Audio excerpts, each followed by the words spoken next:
I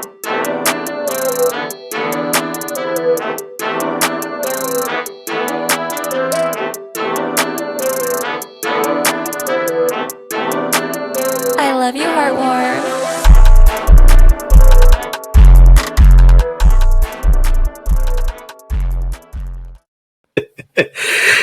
Oh man. Hey, what's going on, everybody? It's Tyrone here of the podcast AutisHim, Black Fathers and Autism. We back once again. Like I said before, my name is Tyrone. I'm gonna go around, everybody introduce themselves. I got my brother Awe at the bottom. I would say something to the people. Yo, what's up? I got him next to him. I got my brother Lonnie. Say something to the people. What's good? What's good? I got young Trav in the corner. Say something to the people. Good evening, everybody. And I got my boy Nick right next to me. Say something to the people. Peace and blessings, everybody. Peace and blessings. All right. So, hey, today we're going to be talking about, being a parent of a kid on the spectrum and feeling the isolation from family and friends. And so isolation from families. I can't even lie, man. Like, one of my biggest fears is taking my kid around like one of my closest friends. I mean, even around certain family members. Like, I don't want my son around, and I know that's thinking more about me and my feelings of what he needs. But I'm just being honest, man. Some of it I do fear. Literally taking my kid around certain people. Well, what does that look like? I was gonna say. I mean, that's true too. They got to get practice, but then, what does that even look like? Because I think your son. You've been on the journey longer than I have. My son's 2, or sorry, he's 3. He got diagnosed when he was 2. But then, before you go to a family member's house or a friend's house, do you warn them? Do you like throw out some disclaimers or set some expectations? Like, what does that look like for you? Yeah, I mean, I talked to him like my best friend. Like I've literally invited him like to come to like train, and invited him to come to the group just to like listen in, and I know like he's been asking what it is. I know his life is kind of chaotic right now, so it's not that I'm not warning him or even his kids. I don't know. They don't really understand. They like same age as my son, even a little bit young. He has three girls. So one is my son's age, and then 2 other ones are like I think one is 4, and the other one is like 1 or 2. So, but I think I really think my son, like I know he's gonna experience like because kids are kids, right? Like kids are gonna say crazy things. Because they don't understand it. Kids can be mean.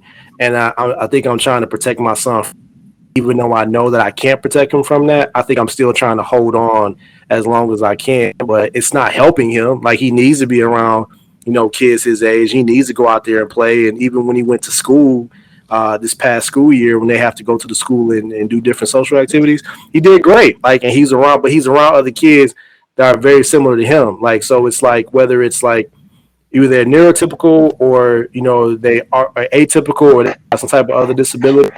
It's always been a really good experience. So I'm probably worrying over nothing, but turn that off. And I just talked to my boy yesterday, and I was like, we got to get together. He was like, y'all, let's get together for Halloween. I'm like, cool, we can get together for Halloween. I'm like dreading it. Like I told my wife, and she like, it's gonna be good. I'm like, nah, I don't know if it's gonna be good. Like I'm dreading it, man. Like in September almost over. So like I'm like, dude, I don't know if I'm ready for that because I don't want his Halloween. Just do it another day. Like I don't really know what to do at this point, to be honest with you. You gotta go for it, bro. I say continue to go for it because then think about it. I'm not sure if you're necessarily going to miss the whole holiday of Halloween, but if you miss that experience, let's be honest, we're adults. It's hard enough to connect with our friends. So that's a missed opportunity with your boy, which you probably haven't seen in a while because we're all really busy. Also, that's a chance for your child to get closer with his children. I'm not sure how close they are currently, but we got to take those opportunities, man. I find myself personally trying to figure out scenarios which will work best for my son to connect with, my best friends' kids. I try to think of, events where, in fact, I should just be saying, hey, let's just link up. And, all my friends know my son is autistic and they're accepting of that. I still find that protection coming from myself and sometimes even my wife, because we're both like, man, we don't want to get there. And he's just on 10, whether it be with the energy or just being really stubborn, So it can be really tough. But I personally think you should go for it. So are y'all like, so you just, talked about, okay, I still had that protection. How are y'all feeling around your family members? Like, do y'all still have that protection or have y'all kind of let that go? I still have it, but like everybody in my family knows my son is on the spectrum. We kind of allow my son to do his own thing, but we've had experiences with another family who also has a son that's on the spectrum, and they days they get along and days they don't get along, and even in the same day they could be getting along at the beginning and not getting along at the end. But we have in our ABA therapy, we have dyads built in where the BCBA works with my son and the other child on learning how to work with one another. We had my son's IEP meeting this morning, and we're building in social learning and social skills within the school system with other children, but facilitated by an adult, either the special ed teacher or even his regular teacher, so that he can learn how to deal with different children, whether they are on the spectrum, not on the spectrum, atypical, neurotypical, whatever. Because when my son leaves the home, he has to be ready to deal with any and everybody, including those individuals who don't know, understand, or appreciate somebody that's on the spectrum or has ASD. Yeah, and I think for us, like a lot of my family's from another state, so we're kind of out here. We don't have a lot of friends and family in the area, but the little friends and family we do have, we try to just let them know. We come out of the gate, hey, our son's autistic. He might do some hand flapping. He has some sensory differences. He processes things differently than most kids. It's all harmless, and they can still have a good time.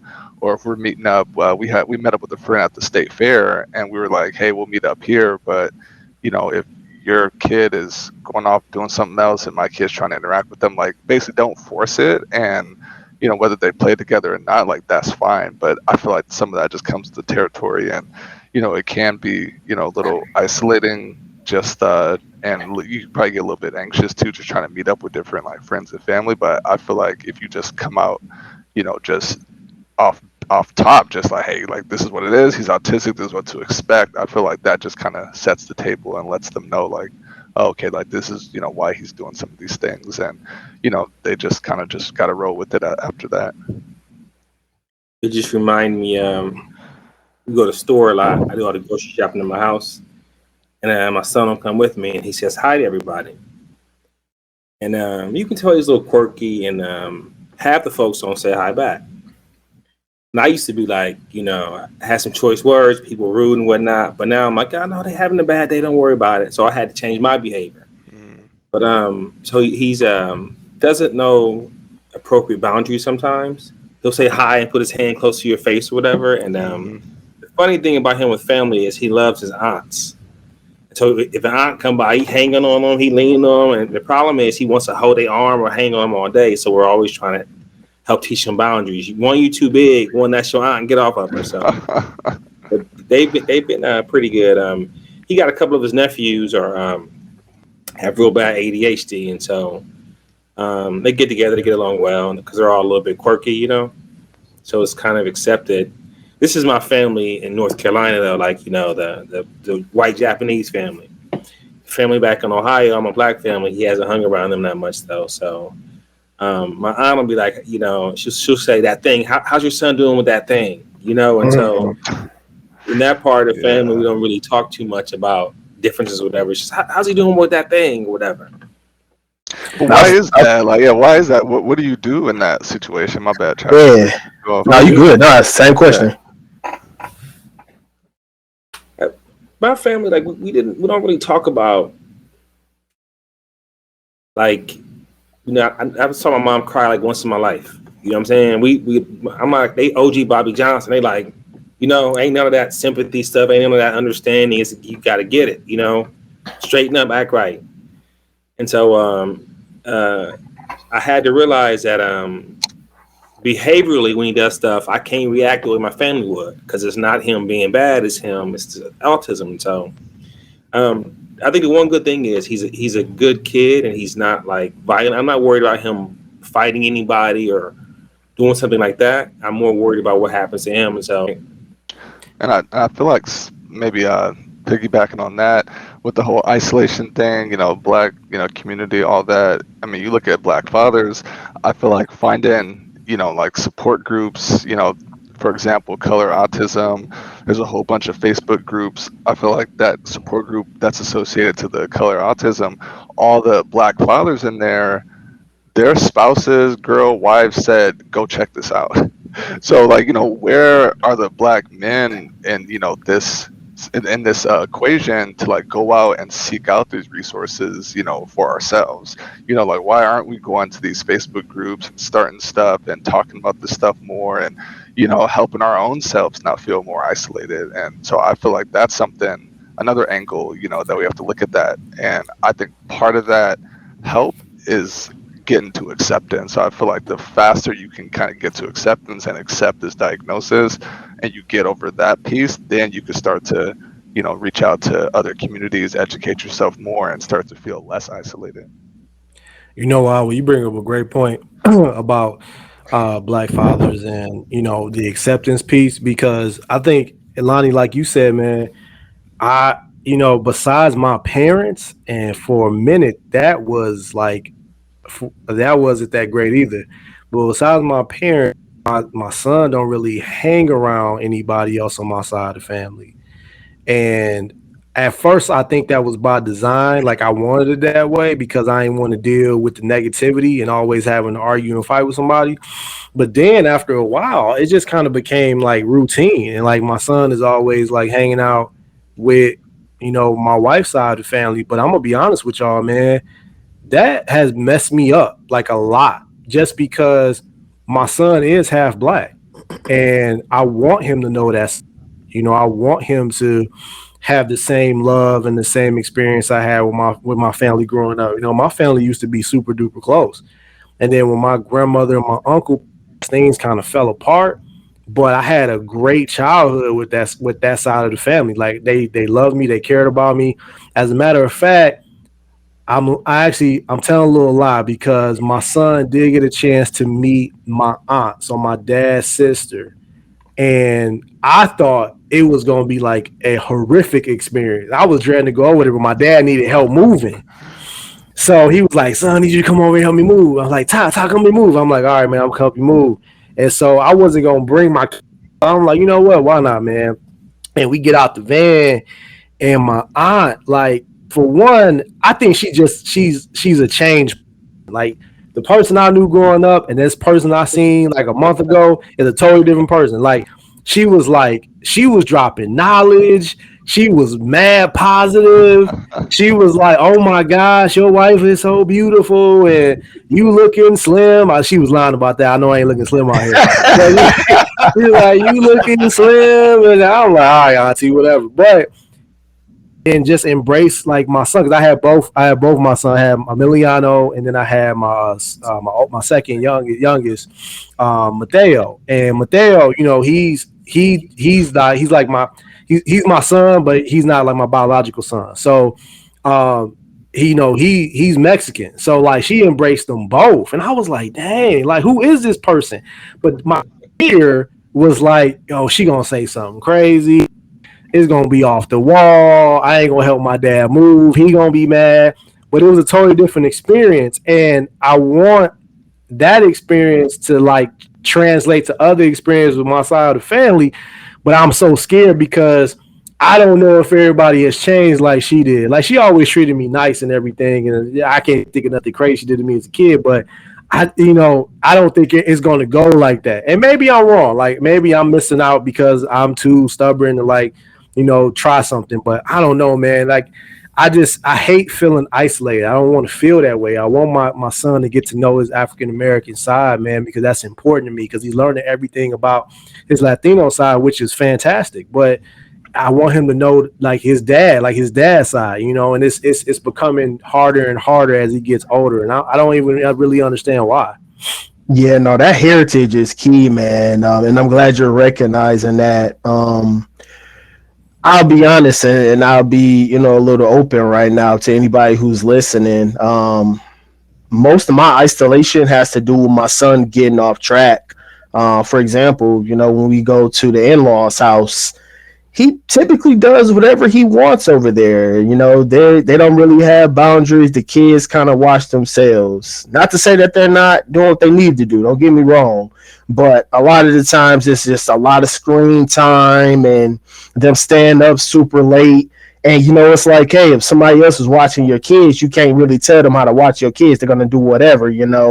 But I just trust that the biggest thing for me is safety, and they've always had that with him. I've never had a scenario where my son was unsafe, but it's just the fact that it's like when we come from my in-laws' house, or if he's coming from there, that usually next couple days is just hell trying to get him back on track and just because we're in a structured household, we have fun and do everything we need to do, but we're more structured versus when we're going to my in-laws is more just all over the place, and it kind of scatters my son. You like that freedom? Oh, he loves the freedom. He doesn't want to leave, man. Sometimes I gotta drag him out of there. It's like goodness. But and like I think you mentioned it earlier, Ty, talking about your kids being closer to your family versus just maybe a kid that's maybe a neighbor. So like my son is closest with his cousins versus like we have neighborhood kids that may come to ask for Trey. A lot of the times he's not home because he may be in ABA or he's just not home from school. But when he is home, I'll be honest, sometimes I'm hesitant to say, yeah, he can come out and play because they don't really know how to play with him because his language isn't the strongest. It's getting better. Mm-hmm. As your typical 6-year-old, so sometimes they may be confused, like, why are you saying the same thing again, or why are you doing this? And it's like I have to explain, like, well, my son is on the spectrum. He learns a little different than you, and it's gonna go over a kid's head, but that does kind of have me hold him back a bit. But I do have to stop doing that for his personal growth. I'll say this: I had an issue with my sibling. I come from a household full of guys. And, I had to, my son is extremely literal. He doesn't understand idioms. He knows what an idiom is, but he's extremely literal. Like what you say and what it is the same thing to him. You can't really do a whole bunch of sarcasm with him because, or be sarcastic because he doesn't understand it. It needs to be straightforward. And so, it was a minor thing with him and his uncle because we come from a household of pick and play. We, growing up in our home, we picked and we played with each other, a whole bunch. That's kind of how my siblings and I, we show our love for one another. It's just the way we kind of grew up. But my son, first of all, he's the only grandchild on my side of the family. He doesn't have any cousins. So all of his, my siblings don't have children. So when they get around him, they want to, give all of their fatherly energy to my son. And sometimes he won't say that, to his uncles, he won't say that that's not right or he's uncomfortable or something like that. He'll come tell us, which is what I'm glad he does. But I had a sibling, he was playing with my son and my son was like, I'm kind of out of it, but he didn't really say that. But he came and he told my wife, he was like, yeah, my uncle plays with me just too much. And so then I had to address it.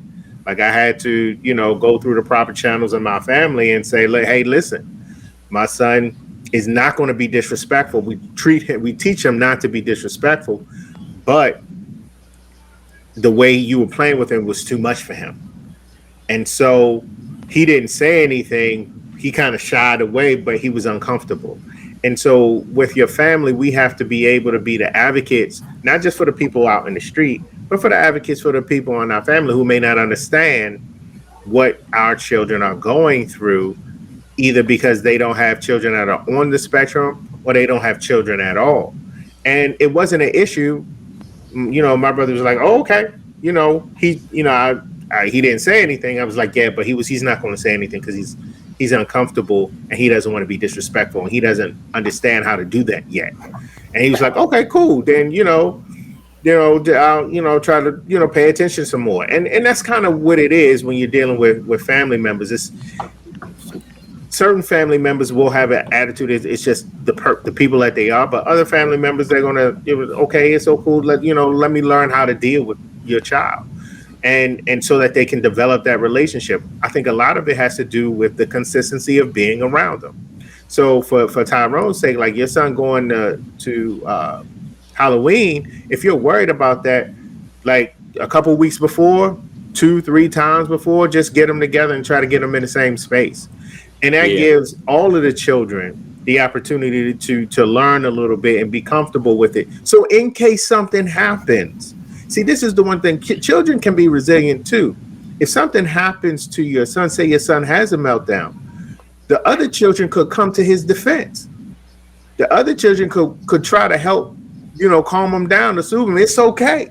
You're going to be all right. We don't know. But I know when you're developing a relationship, the more time that they can spend around them can give everybody a little more comfort, your son and the other kids. Well, that's what I'm hoping. I'm hoping like they do come to his aid if something happens. Boy, he's a good dude and he raises kids right. And, same thing for his wife. Like they good people. So, but kids are kids. And so you're right, man. He may, have a meltdown and they may come to his defense, or, they may say, hey, I don't know, anything that's positive, I guess. But yeah, I don't know, man. Like I think especially in the beginning, like when we first got diagnosed, first thing that went to my head was, okay, yeah, we going to cut out a lot of visits. And that wasn't fair at that point, at that moment in my life. That wasn't fair at all. But that just went through my head immediately, right? And then you get older, you see your son grow up, and you're like, man, this is like the best kid on earth. But it does become like an isolating feeling, man. Like you just kind of feel by yourself, like literally, like with us, like even how we got together. You know what I'm saying? Like that's my homeboy, but like I'll probably talk to y'all more than I talk to him because of the thing that we have in common is our kids being on the spectrum. So it's.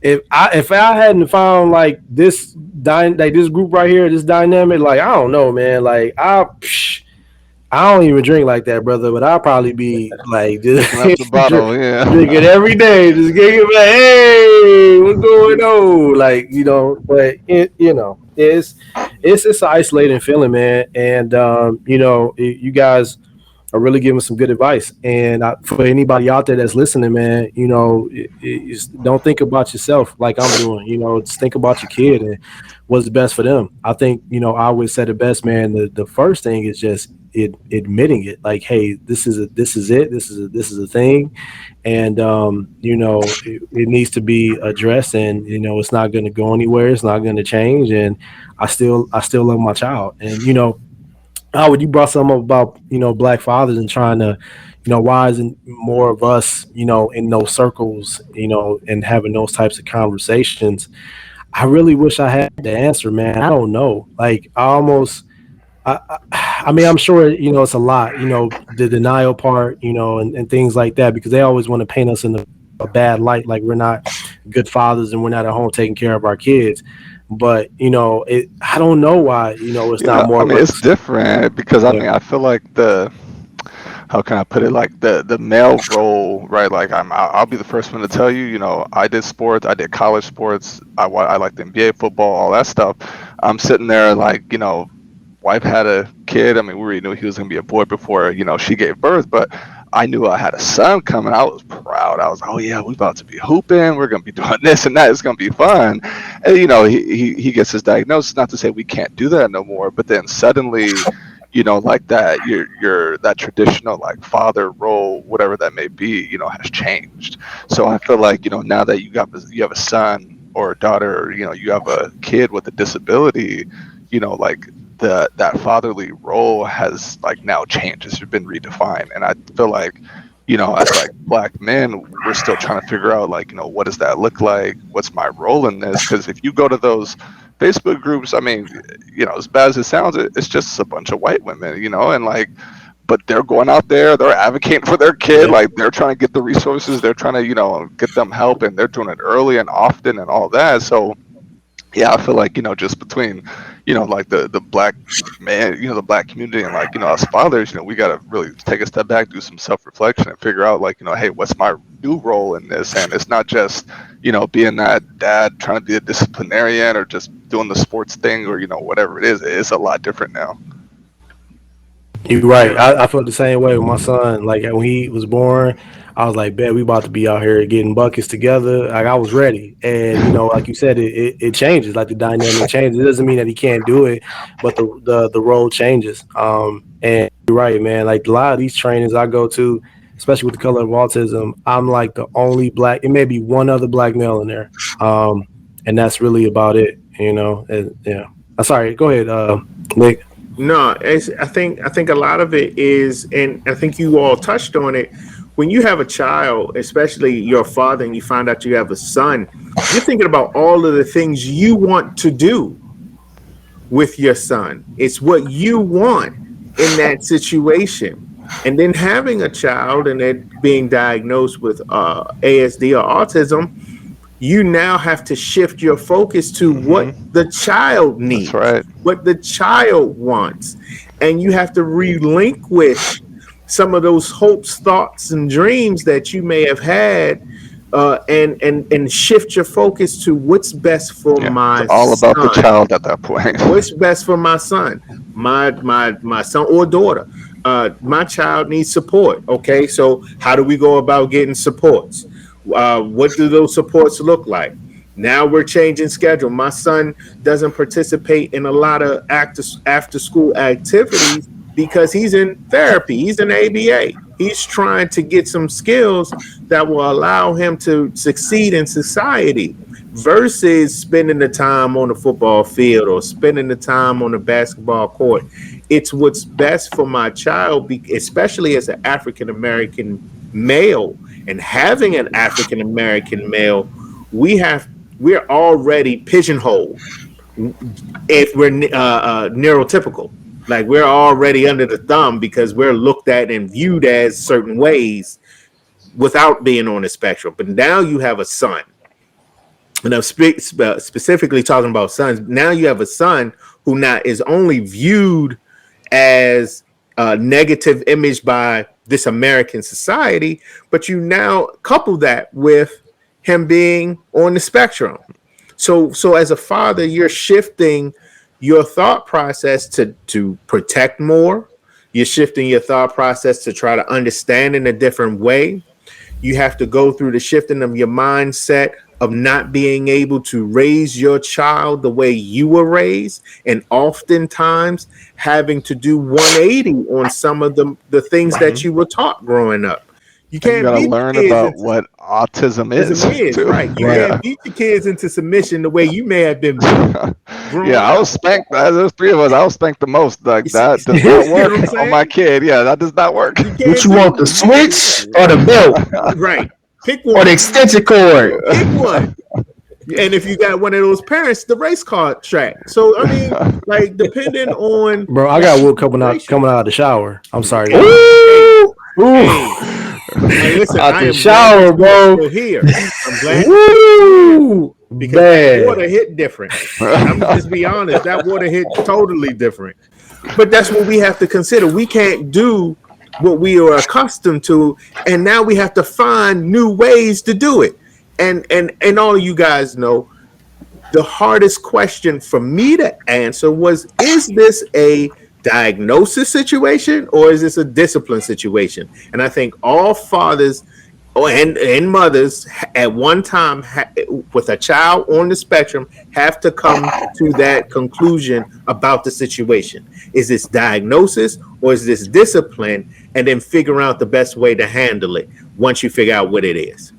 No, I agree with that. And just kind of tying it back into the family thing, I don't let my son disrespect his family at all. You know, he may not understand that what he's saying is bad, but I try to, in the nicest manner, say, hey, that's disrespectful, or that's not a nice way to talk to your grandmother or your grandfather.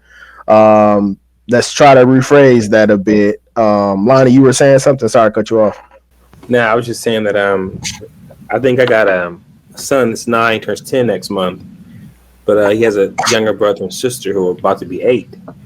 I think the benefit of having siblings that close in age is they're always helping him too, helping him learn how to so better, not better, but helping him maintain a little bit. And so I'm on a couple dads Facebook groups, and I think people worry about what's going to happen to me, my kid, when I'm gone or whatever. But I don't worry about that because he got brother and sister. And in my family, you're supposed to take care of your people, right? And so that might be wrong for me to say, but I think about him. I'm raising them to make sure that they got his back. And as far as even like the day-to-day now, helping their brother when he does something he shouldn't do. Or my son, you mentioned it earlier. We crack in my family. We bust jokes. We fight. That's how we grew up. You always elbowing somebody, punching somebody, and my son doesn't understand it all the time. But that's how I was raised. So I had to stop just randomly, jump off the top ropes on him. And so, but I tell him when I talk trash. And so it's funny, but sometimes he don't know when to stop talking trash and play video games. And so it's like, but he'll get there. He can talk trash good, though. I'm proud of him. That's good. That's what's up. No, you know how to, defend himself against some other kids out there, other people out there. That's dope. Well, I can't get my son to stop hitting me, dude. Like ever since we started play fighting when he was younger, I'll just be walking down the hallway and he'll just either karate kick me in the back or the stomach. I'm like, yo, like you can't. Like I try to get him to recognize like there's a time when we need to play. Because at first, he used to recognize, he used to ask like, Daddy, can we play fight? And I'm like, yeah, we can play fight. But now he just, I walk in the house, hey, Dad, what's up? I'm like, hey, what's up? He just hit me, and he heavy-handed too. I'm like, oh, I just fold up like, God damn, man, Sting, like, come on, like, you can't hit me that hard, bro. And he does it all the time, man. So in ABA, that's called generalization. So he's generalized that skill. Oh my gosh! And the thing is, I know he's not gonna really do it to another kid, like unless he try to defend himself. But me and even his brothers to a certain degree, like he'll like play fight with them, but he really play fight with me. Like I'll be laying down, and like for example, like if me and my wife are like just talking. And then, like, I'll play with my wife, like, I'll poke her or something. She'll be like, Emiliano! And he'll run in and just jump off my bed like this. And I'm like, oh, what the heck, man? I don't know, man. I love that kid, man. I'm trying to get him to just recognize you got to go back to asking Daddy, like, when you can hit me. And he hasn't gotten there yet where he's recognizing that. He's still hitting the shit out of me. So, man, this has been a good one, man. This has been a good one. Before we end it, I want to ask everybody, as far as the isolation, like, so I know I felt isolated in my life.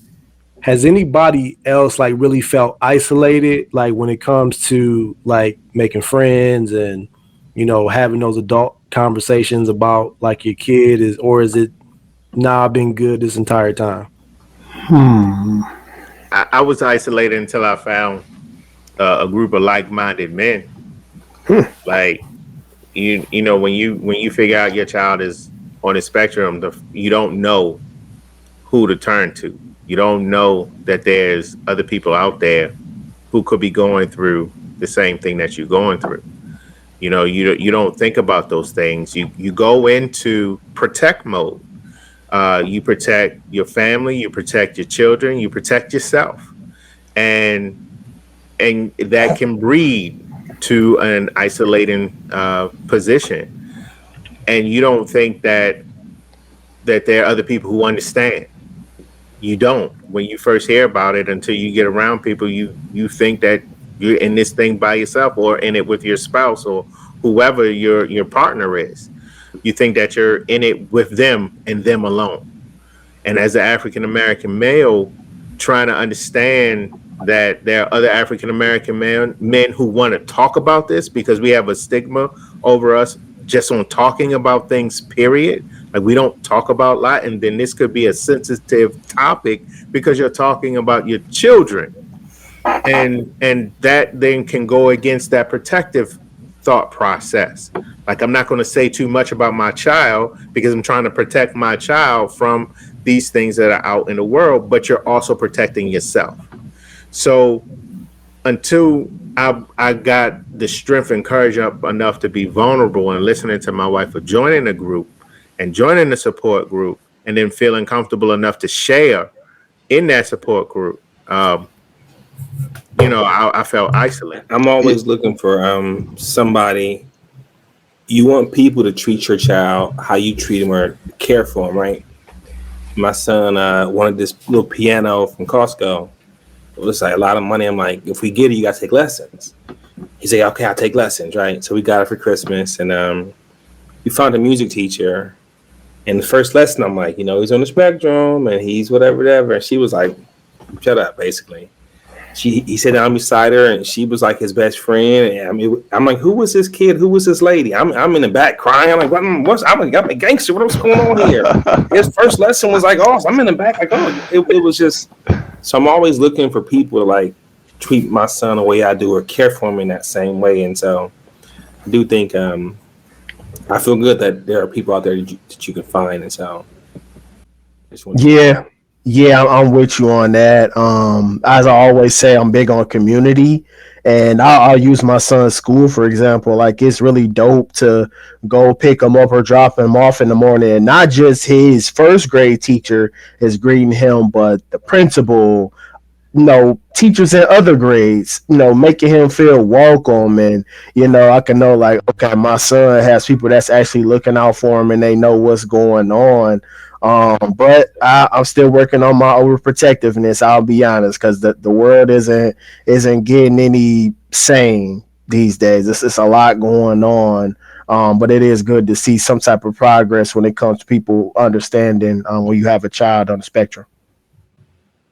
Yeah, I think at least for me, kind of what Nick said, it didn't hit me with how isolating, I felt until I started to reach out and start to share my story with other, fathers or people who also had, a kid or, a loved one that was autistic. So, I'd reach out to my friends, family. I'd talk about, my son or different things he did. They would kind of listen, but, they really couldn't relate. So I just stopped even bringing it up because, you just kind of felt like, y'all weren't vibing. But it was nice to finally get that, to get that same feeling back when you were talking to other folks who were going through the same thing. So, and I didn't realize it until, I actually sought that out and actually joined, a support group. So yeah, I definitely encourage that to anybody who is feeling isolated. Yeah, don't be like me and, just in the world and don't want to go hang out with nobody or talk to nobody or see nobody. And, my wife tell me all the time, like, you become like a hermit. And I'm like, nah, I mean, not anymore. But back then I was like, I don't want to talk to nobody. I don't want to see nobody.